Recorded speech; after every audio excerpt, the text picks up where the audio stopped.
Hey, Hal's still alive, because this is a story that mostly takes place in the past. And when we lay our eyes on Hal, it's the future. Time is crazy like that. I think it's weird that people are upset that Hal's dead in the future. A great man once said, everybody dies. And if Hal is training John, what has to happen for him to get his ring? So no, I don't mind that, especially because comic book stuff, people come back to life all the time. Even in not comic book stuff, people come back to life. So I never really think of death in fiction as a permanent thing, although it still can be very effective. You just gotta know how to use it. I think they wanted something that'll grab you and pull you in and make you watch more episodes because the pilot is kinda weak. I didn't hate the pilot, I thought it was good, but it was only good. And Sunday nights is a pretty coveted TV spot. They made Hal like the most annoying, worst person. Again, I love this characterization of him. I'm not saying that that's bad. We love a character with flaws. But oh man, I definitely understand John wanting to totally betray this dude. Think about what we just watched, The House of the Dragon. A kick dog, right? And I know the Marines go through some crazy training, but they don't get screwed around with like poor John is being screwed around with. This scene is really cool where he tries to teach him how to fly. Because Hal's a screw up, his ring's not charged, and he left his battery all the way back in Coast City, which is, you know, on the coast. I also guess that they're trying to save his flight for a really cool and important moment. Kind of like when Superman flies for the first time. Oh my god, a little bird? I think that this bird is great. I love that Hal started fishing later and going, hey, what's that bird about? And he's like, sometimes a red door is just red, bro. But not in Green Lantern. It's Green Lantern, even the colors mean things. So that bird has to mean something, right? I'm assuming your typical bird symbolism, which is freedom. Considering how he grew up and how he's here and like the chain of command and all that stuff, all this dude wants on the inside is to be free of all that. I also think it has something to do with the fact that it's free of Hal's ring. It's something that John constructed that can be around John without the ring, without the battery, nothing. Somehow just his willpower is keeping this little bird here, which is, it's good training for John to have it. Flexing his willpower like this is a great idea. Just because Hal is a space cop doesn't mean he's a good cop. Dude's sitting here walking around the crime scene, blood is still on the grass. You think the crime scene cleaners would come and do something about that. I guess you can't really clean the grass. You could probably spray it down with a hose a little bit though. And even though this does still look like a crime scene, nobody's here. Hal's just able to waltz on in and carry metal back and forth through these alien detectors. Also, alien detectors? We see why people weren't at the crime scene. They're here at the town hall. Everybody in the town. There's like maybe 200 people in this room. Maybe. And that's not accounting for the people who have to be at work. This really is a small town. Everybody's all spooked because aliens tend to spook people. This is HBO, alright? There's a nudity requirement. You have no choice but to see this man's Franken beans. Also, hey Hal, why are you dragging dead bodies out to your car? What's going on, bro? Like, I get that these are alien bodies, but, I guess everybody's at the town hall. Well, everybody except for John. He's in Coast City picking up the battery. Yo, Hal just has Green Lantern uniforms just hanging in his closet. You know, I always thought these were constructs. Maybe sometimes they are and sometimes they're real spandex. But then again, I guess if you're training how to use your lantern ring and you're just a little poozer, you're still wearing one of these suits and you probably don't have willpower to conjure an entire costume the whole time. I like the design of it, I like the idea behind it. I still think it's a little bit too bulky.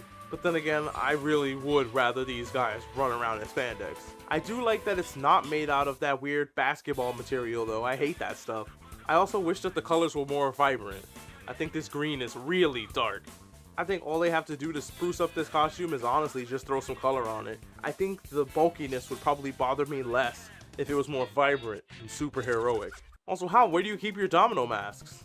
When John has his, oh my god, I'm gonna have to fill these shoes moment, the suit looks so stiff and rough to wear. Like, man, I can't imagine moving around and doing superhero stuff in this stiff of an outfit.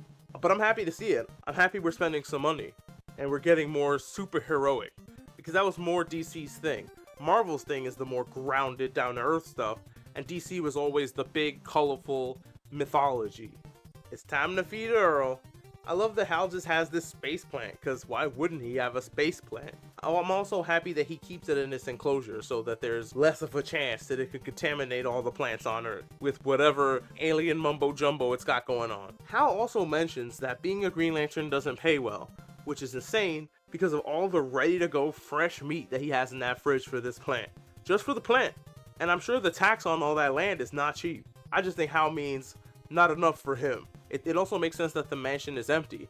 He's never really here on Earth. He's usually in space doing space stuff. This may just be from the run that I was reading, but I remember specifically that the Lanterns had apartments on planet Mogo, which Mogo's the password. How cute. They gave us a nice good look at this lantern on the table. I love that it looks so much like an actual lantern. This is a beautiful prop. This is probably the best lantern I've ever seen in live action. I was never a fan of the big clunky lanterns. I'd kill for one of these in red. I also would love to know if all the other lantern colors have different designs to their lantern. It even has a little indent where the ring fits in so that you can charge it. It also reminds me a lot of a lighthouse. Damn, what a good lantern. Now that he figured out that this is an alien detector, I'll put that thing back where it came from, or so help me. John got kidnapped by a bunch of dudes. Dudes is subjective. These guys is aliens. They also managed to capture his bird, which is crazy because this bird sticks around forever. Even when they're torturing him, he is not losing his willpower on this bird. There's a POC conversation about white people later, and speaking of white people, this is definitely a white people coded thing. Only a white person is gonna get pulled over with a car full of dead bodies by a cop, by the sheriff, and it's totally cool. It's fine. To be fair, she knows these are aliens. It's still weird, and anybody driving past Hal and seeing this is gonna be like, hey, I wanna call the cops. If he stops at a red light next to anybody, cops, hello cops. Not the sheriff, somebody else. Hal wants him some bacon real bad.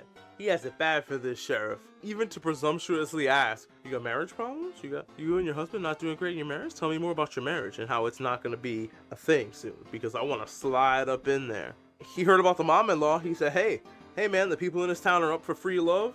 Are you? It does look like she is falling for him, in that she lets him get away with a lot. And she sits at his freaking bedside. She claims it was just because it was better to read there, but like, you're the sheriff, lady, don't you got something else to do? With the town this freaked out, nobody's constantly calling the police. She leads Hal out here with all the aliens in the car. With a car full of aliens. Hal brings the dead bodies up to this guy and goes, hey, I know this is an op, and I think I called it, right? This place is a military installation of some sort. Especially the way the sheriff tells Hal to stop undermining her in front of him, because people already see him as the guy that's in charge. And I mean, the sheriff's chasing around Hal Jordan all day, so I kinda get it.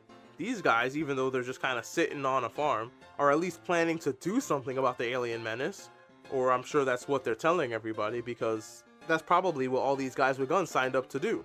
I'm convinced now more than ever that Amanda Waller's the one in charge. Like, she's the one pulling the strings. Especially when we hear about Manhunters later, and I'm like, oh, we just jumping into the universe. So I'm super hyped with what they're gonna do with not just the Manhunters, but frickin' Sinestro, who shows up later. He needs to be a little bit more pink. Maybe it's just the color grading, maybe it's just that room. I need him to be more vibrant. I need everything to be more vibrant. I wish this show wasn't so washed out. Washed out doesn't make me think serious big boy adult show. It just kind of reeks of cowardice. This alien guy is probably the actor of the episode. I love how weird and creepy he came off. He was absolutely an alien wearing a human face. He gave me those same feelings like in Men in Black when there's a very obvious alien talking to you. He also kind of gave me Michael Rooker vibes. When they gave John the Vulcan mine gun, that bird should have been toast. That bird should have been history. But somehow, Jon Stewart and his fantastic willpower was enough. Hal's mouth finally wrote a check his ass couldn't cash. Dude got sniped because he was being a smartass. It was a matter of time. He was getting to smartass levels that was starting to be unbearable, so I was happy and glad when he got shot. I can see why he drives John crazy. There's only so much of this guy I could take. They very much upped his Columbo by a magnitude of 10 in this episode as compared to the first one. Even though in the first one his Columbo was pretty high. But I don't know. I like it better when it's Columbo. This isn't bad and I don't mind this. It just doesn't really feel that much like Hal. I think they need to dial it back just a little bit. Because even in the MCU, I'm tired of the MCU writing. There's nobody here even running this hospital. Where's John's nurse? Why isn't nobody helping him take all this stuff off? Hal brings up the fact that the hospital is oddly empty and I'm like, yup, military installation. I'm starting to think the townsfolk that live here are also are military undercover, and the only people that don't know are the people too young to actually work for the government. This cougar is back on the hunt. There she is, lurking again. At first, I thought her weird cheating escapade was they're not really married, they're a government op, these are co-workers. But she says she does love him. She might still be putting it on for John though. It's especially weird that she knew that he'd be here. And she's like, oh yeah, it's a small town. I don't know. She's making me more and more suspicious. I'm actually really proud of John for coming over to Hal and being like, look, here's the skinny, this is what's going down. And he's telling him about it. That conversation in the diner helped him make up his mind, even though he's like, man, screw Hal Jordan, I'm sick of the way this dude is and how he treats me. Again, I'm hoping the severity of the situation makes Hal kind of turn it down, and then hopefully John can stand being around him.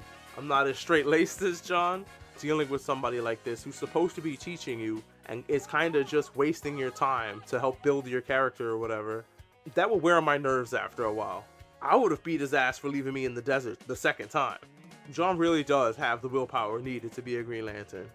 Oh, that bittersweet smile that John has while he's about to destroy this bird because, yeah, screw freedom, I guess. Oh, breaks my heart. Also, I think Hal knows exactly what's going on. He came to him with this information when he didn't have to. He could have went above his head to the Guardians, even though he's a pain in the ass. I think Hal's like, shit, maybe I should let off the guy a little. John's gonna be so much happier dealing with Kilowog, doing actual Lantern military-esque training, because it'll be more like what he's used to, instead of being jerked around by Hal. Alright, we get a little bit of a green tail here on his comment, since it's nighttime and it's easier to see. It's a little too washed out. Give me more vibrant green. I love this weird architecture. Is this some sort of space prison? Because it didn't look like he flew all the way to another planet. It just looked like he flew to Antarctica or something. Also, I'm not keeping this guy on Earth in an Earth space prison. The cells also have these big green force fields, so yeah, I'm assuming this is another planet. Sinestro looks fantastic here. I just wish he was a little more red. Kinda like Padre from Cyberpunk. Hal wants some answers, and so does Sinestro. How do you know about John? Who told you? When do you get out? Do you guys get recess or something with the other criminals? What's going on? I gotta say, this show actually does cliffhangers pretty well. I'm actually chomping at the bit to see more Sinestro. I'm really excited to see Martian Manhunter. Stuff like this, when they add more comic book stuff to this world, it's like getting a little treat. The rest of the show is stuck in Nebraska. It's like your vegetables. It's like, eat your vegetables. But then they're like Sinestro, and it's like, oh shit, a piece of chocolate. So I'm on board for episode 3. This episode was way better than the first. I gotta give this one an A. I'm gonna predict the most obvious and easy to predict prediction of all time. Sinestro's gonna escape and cause chaos, right? Why else would it matter that he knows who John is if he's not gonna go after him? So I think that's where they're going with this. I hope Sinestro's yellow abilities look more yellow than the Green Lantern's abilities look green. Don't forget about ease of movement in your clothes shopping. I love you.